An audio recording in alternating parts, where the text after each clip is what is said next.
Just wanted to keep everyone updated on the investigation in Antarctica. I have uncovered, at least in last night's video, I let everyone know I have uncovered this series of cable or tunnel structures, however you want to describe it. I've uncovered them in other regions, but in this particular one, there is a pattern that can be established. Nautical miles. It is an ancient way of measuring distance. In this particular case, these cross cables are exactly 3 nautical miles apart, which is 1 league. Now, I don't know if anybody out there in the world is still using leagues for form of measurement, but I will once again give you the location here, these 2 push pins I have for the cross cable that runs through these, but I found another one, and it was over here, and if you follow it through from its beginning point, it intersects perfectly with the base of these 6 cross cables. And here's the kicker, guys. It is exactly 54 nautical miles long, which is, of course, a multiple of 3, so it would be 18 leagues. Whatever this is, it's ancient. Some people have said it's an array, antenna. I don't know. It's probably as likely as anything else. I just don't know about how the technology mates up with the time period we're establishing here. I know the Navy still uses nautical miles for things, but they don't use leagues. I really have never heard, at least our modern Navy, refer to any measurement in this many leagues or that many leagues. It's the a distance, for those of you who didn't see my video yesterday, of the horizon line. If you were just above sea level, near the water, about 3 miles. 3 nautical miles is the edge of the horizon. And we have 6 that are each just a hair under 3 nautical miles, like 2.97, 2.98. And I'm wondering if that has significance, that whatever these are, they can't be over the horizon from each other. Whatever their function is, it requires one to at least be in physical sight of another, but as far away as possible, without being over the horizon. I still don't know what this is, but the investigation will continue. For those of you who would like to know where this is, if you go to Google Earth Pro and go down to Antarctica, you find this section of land closest to Argentina here. I usually refer to it as 12 o'clock. I have it turned over to 9 o'clock at the moment, just so that I can show the reference of the cables. There's a strip of mountains right here, and if you go right to the end of them, right down here, it kind of becomes a little less pronounced, the mountains. And in this section right here, in the 2012 historical layer, it will uncover in detail as you zoom in. And just to give you guys what I'm talking about, right here, this faint line. The larger one that cuts across, of course, is solid. The ones that bifurcate it are dotted. They are not solid. And so you're going to have to look much closer to find those. But the evidence for them is there. One of the techniques that I had described that you could use to do this, to find those dotted lines, to give you an example of what I'm talking about, if we zoom in here, let's see if we can get this to show up. There's a dot here, one here. They're more like dashes, really. But if you kick down the lights, it's a little button that puts the entire scene into twilight. They start to stick out a little bit better. I think this definitely rules out satellite stitching, because satellite stitching doesn't measure in leagues. I can't imagine there would be 6 faults in the stitching exactly 1 league apart from each other all in a row. And not only the distance between, the distance of. The black line is 21 nautical miles, exactly. The blue lines are 10 nautical miles, and the red line is 54. So it's pretty cut and dried that this is something ancient. It's something from a time when they did use these types of measure. What it is, I still don't know. But I wanted to cover that, and I wanted to cover something else with you guys. I have some information that I think a lot of Americans will find very, very interesting. The man on the left is a guy named Simón de Bolívar, and he was the South American George Washington. Now everyone is very familiar with the story of independence in this country, the Revolutionary War. What many are not familiar with is the story of South American independence from Spain. At one time, the Spanish Empire was the scourge of the world. The Spanish Inquisition came, of course, under the Spanish Empire. They controlled 75% of the known world, 50% of its wealth. They were the power of their day. And Simón de Bolívar liberated South America from the yoke of those chains. They made the British seem like pussycats. They were just absolutely tyrants and very, very wealthy. But they were not infallible. So in today's video, I would like to show you something based on Simón de Bolívar.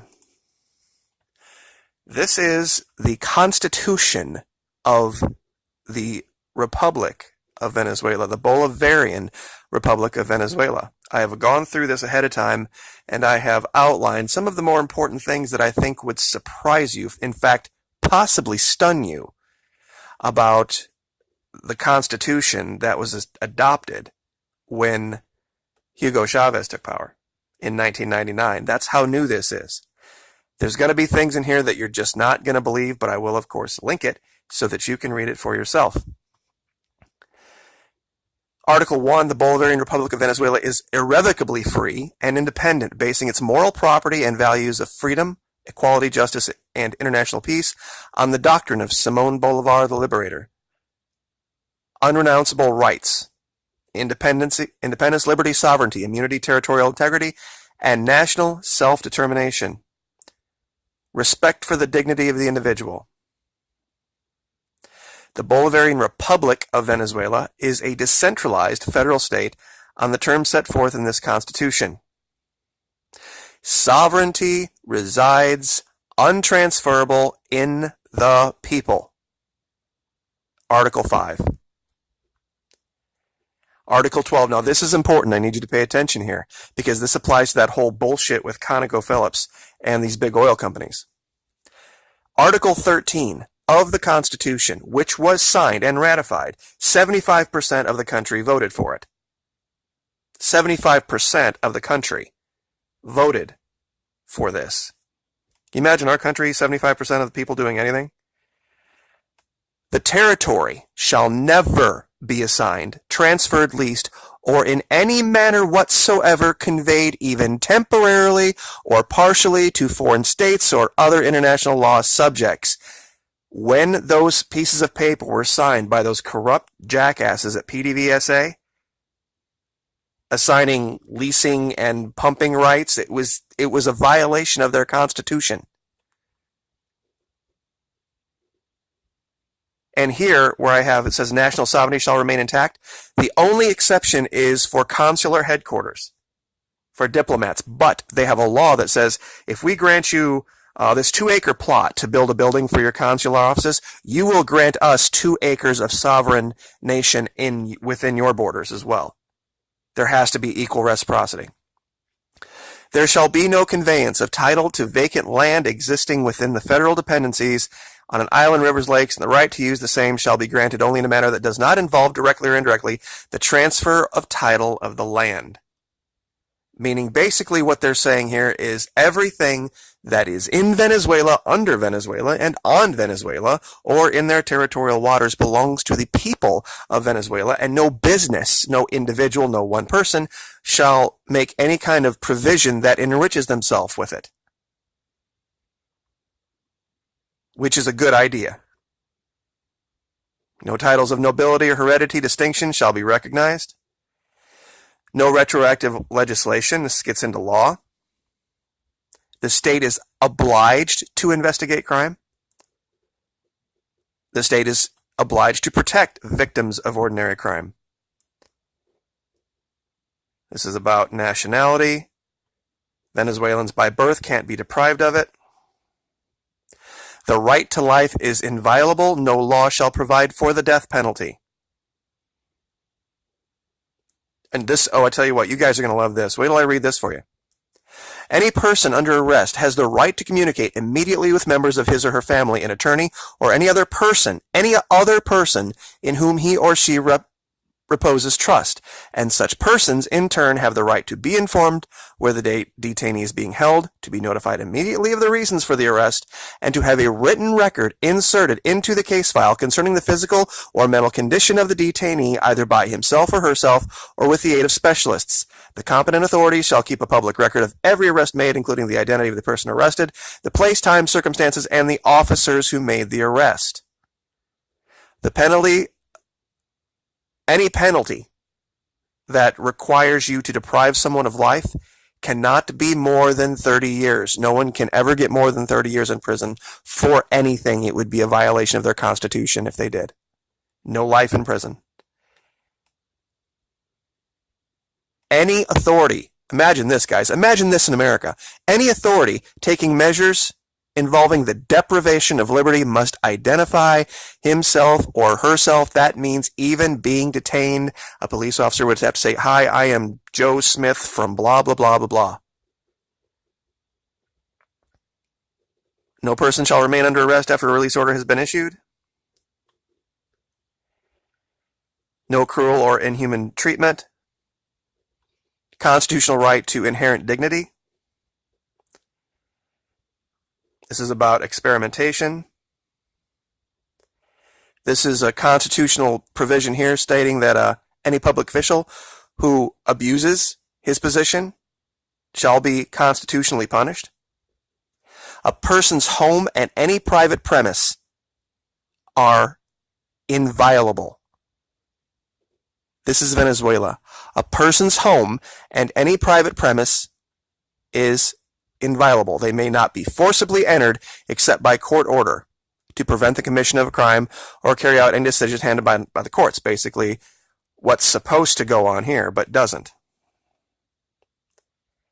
Legal assistance and defense are inviolable rights at all stages. Any evidence obtained in violation of due process shall be null and void. That means this whole take the gun first, due process second bullshit wouldn't fly in Venezuela. Presumption of innocence. Right to be heard. No person shall be put on trial without knowing the identity of the party judging him or her. Imagine that. No coercive confessions. No person shall be punished for acts of omission. That doesn't exist here. It should. No double jeopardy. Article 50. Everyone shall freely transit by any means, throughout the national territory to change his or her domicile and residence to leave and return to the Republic. Meaning they can come and go as they want. Meaning, constitutionally, they have a right, by any means, to transit through. Meaning there's no requirement for a driver's license. Everyone has the right to assembly. Of course, they have slavery's banned. Right to protection by the state. Right to your own name. All of the sovereign citizens out there, pay attention to this. Article 56 of the Venezuelan Constitution for you sovereign citizen people. It exists there. Right to express freely thoughts or ideas. Now, here's something that I think a lot of people would take issue with, but it's a great idea, trust me. As a purveyor of a YouTube channel, I would be all for this. Anonymity, war propaganda, discriminatory messages, or those promoting religious intolerance are not permitted. This whole idea of these quote-unquote trolls under fake names coming to YouTube channels and harassing my people and saying whatever the hell they want, making whatever allegation they want anonymously, that does not exist down there. Just, if anybody out there sees a troll, clearly someone who's spamming messages, please do not engage them. I will deal with them. I'll let my filters deal with them. I'll let my moderators deal with them. If you talk to them, if you attack them, if you engage them, it just encourages them. Oh, wait till you hear Article 59. Article 59 of the Venezuelan Constitution. Father and mother are entitled constitutionally to have their sons and daughters receive religious education in accordance with their conviction. I'll read the entire article for you. The state guarantees the freedom of religion. All persons have the right to profess their religious faith and express their beliefs in private or in public by teaching and other practices, provided such beliefs are not contrary to moral good customs and public order. Of course, the autonomy and independence of religious confessions and churches is likewise guaranteed. Father and mother are entitled to have their sons and daughters receive religious education in accordance with their convictions. Every person is entitled to protection of his or her honor, private life, intimacy, self-image, confidentiality, and reputation, meaning goodbye paparazzi, you are violating the Constitution if you try to pull that bullshit for personal profit. You have a right to vote. You don't have a right to vote in a national election in the United States.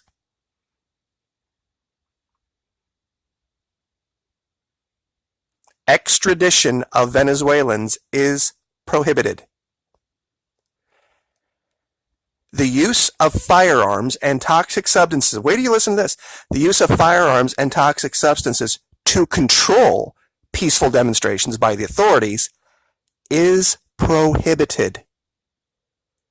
The use of firearms and toxic substances to control peaceful demonstrations is prohibited. Now, I know a lot of people are like, well, wait a minute, we saw the pictures. Those weren't peaceful demonstrations. Those were armed Colombians pretending to be Venezuelans.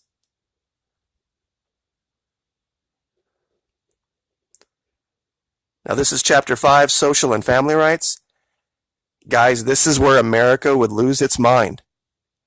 They clearly establish marriage is a man and a woman.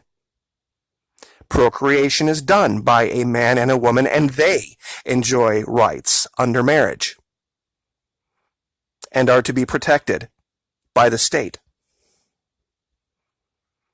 That is how they define families. Motherhood and fatherhood are fully protected, whatever the marital status may be technically at the time of the state. Couples have the right to decide freely and responsibly how many children they wish to conceive and are entitled to access to the information and means necessary. The father and mother have the shared and inescapable obligation of raising, training, educating, maintaining, and caring for their children, and the children have the duty to provide care when the former are unable to do so by themselves. This is in their Constitution. Marriage, which is based on free consent and absolute equality of rights and obligations of the spouses, is protected. A stable de facto union between a man and a woman which meets the requirements established by law shall have the same effects as marriage. A man and a woman. You still think this is some horrible, terrible, evil dictatorship? Children and adolescents are full legal persons, meaning that, oh yeah, I'm 15 years old and I went and committed this horrible crime, but I'm a juvenile, so you can't prosecute me. Crap. No. Young people have the right and duty to be active participants in the development process of the country. Senior citizens shall be guaranteed to have the right to proper work if they indicate a desire to work and are capable to, meaning everybody who can contribute and wants to contribute may contribute. Deaf people have the right to use sign language. Everybody has the right to adequate, safe, and comfortable hygienic housing. The state, and here's where they reiterate it, the state shall give priority to families. Families, meaning mom, dad, kids. This is about health as a fundamental and social right. There's something coming up here. Ladies, pay attention. All persons are entitled to Social Security. All persons have the right and duty to work. Every employer shall guarantee employees adequate safety, hygienic, and environmental conditions on the job. The state shall adopt measures and create institutions such as to make it possible to control and promote these conditions. You ready for this, ladies? Housewives are entitled to Social Security in accordance with law as if you were employed. As if you were employed. Work is a social fact and shall enjoy the protection of the state. It is not something to enrich multinational corporations. Labor rights are unrenounceable. Regardless of any piece of paper any business might have you sign, you may not constitutionally sign away your labor rights. If there's any doubt in law, it always favors the worker. Any measure or act on the part of an employer in violation of this Constitution is null and void and of no effect. Working hours, no more than 8 in a day, no more than 44 in a week. Night work, no more than 7 hours a day, 35 a week. No employer shall have the right to require employees to work overtime. Workers are entitled to weekly time off and paid vacations on the same terms as for days actually worked.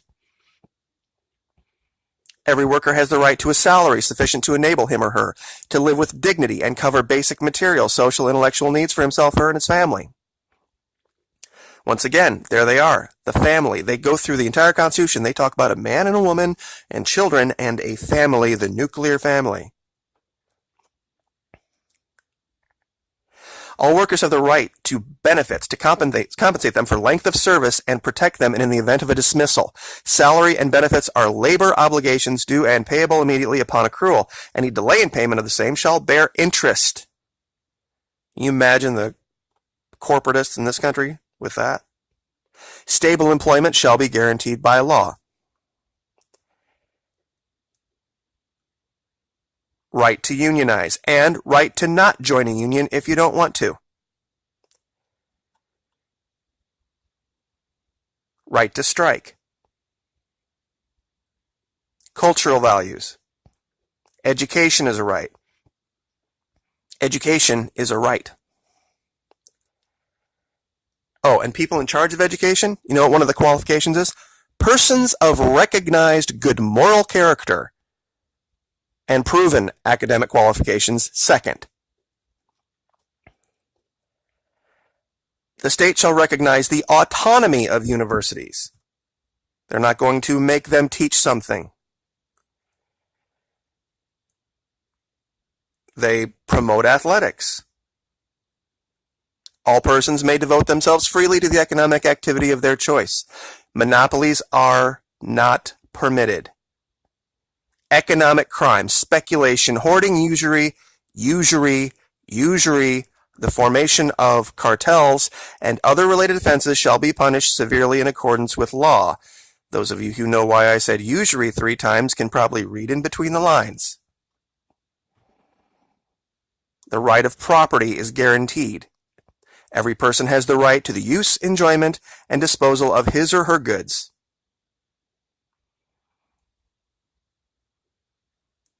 Confiscation has to be done in very specific ways. Rights of native peoples. It goes on and on and on.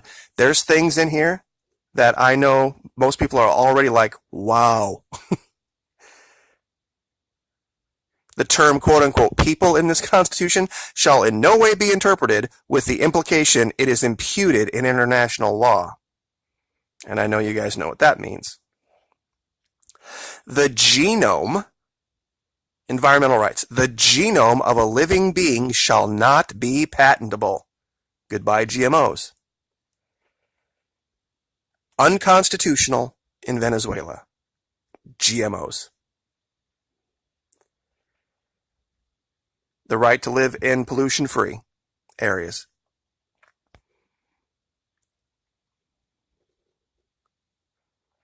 Everyone has a duty to defend the country if need be. And a lot of this is pretty dry stuff through here. It's all just executive stuff. But down here at the bottom, we're almost done. Deputies of the National Assembly shall not be permitted to accept or hold public employment positions without giving up their investiture, except in teaching.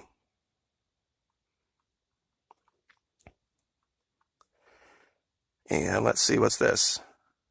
Oh, this is the 10th of January. That's when they inaugurate Nicolas Maduro. And that's all of his duties. Let's see what we got here. Oh, here's a good one.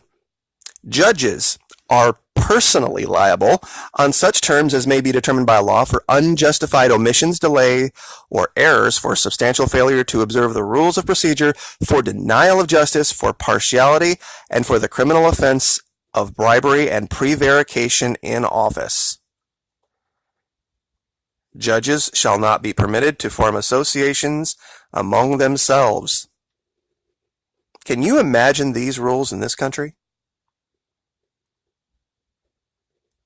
See, this is a lot why the media doesn't want you to be paying attention to Venezuela.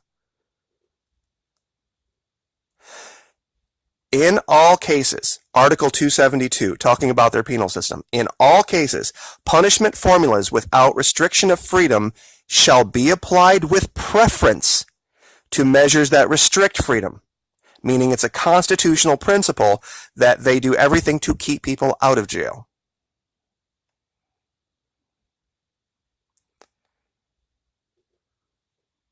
Unjustified restraint, and I think that is just about it. Article 299, this talks about their role in the economy. All waters, all property, of course, we've covered that before. Food production is in the national interest and is fundamental to the economic and social development of the nation. It's not there to enrich individuals like here. The predominance of large land estates is contrary to the interests of society. The predominance of large land estates is contrary to the interests of society.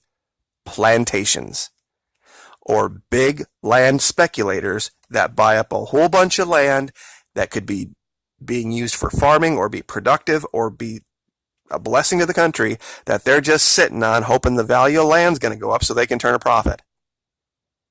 Farmers and other agricultural producers are entitled to own the land. In the cases and forms specified under pertinent law, the state shall protect and promote associative and private forms of property in such manner as to guarantee agricultural production.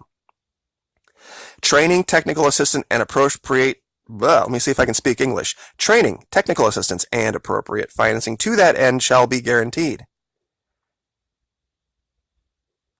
Oh, public debt limits shall be set by law. Can you imagine that here? No expense of any kind shall be dispersed unless the same has been provided for in the budget law, meaning no spending fake fiat, make-believe, borrowed currency that doesn't exist, only on paper and in numbers. Their taxation system is designed to not be confiscatory. No tax, assessment, or contribution of any kind shall be collected unless it is established by law, and no exemptions, abatements, or other types of tax incentives shall be granted except as provided for by law. No tax shall have a confiscatory effect, meaning you ain't going to take people's shit to pay their taxes. In case of officials that break these laws, their punishments will be double. That's constitutional.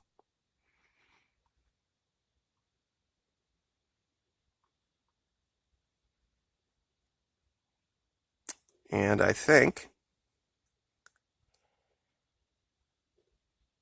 that is probably about it for this. The Constitution shall not cease to be in effect if it ceases to be observed due to acts of force or because or repeal in any manner other than is provided for herein. In such eventuality, every citizen, whether or not vested with official authority, has a duty to assist and bring it back into actual effect, meaning every single member of Venezuela, their population, is now a member of their militia and is charged with doing everything within their power to make sure this Constitution stands inside of Venezuela.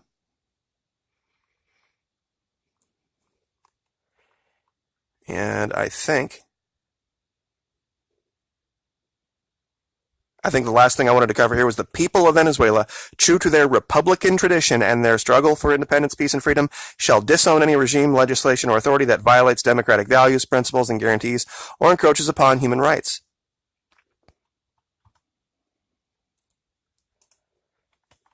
So that is the Constitution of Venezuela. Sure makes you think, don't it? Like, share, subscribe.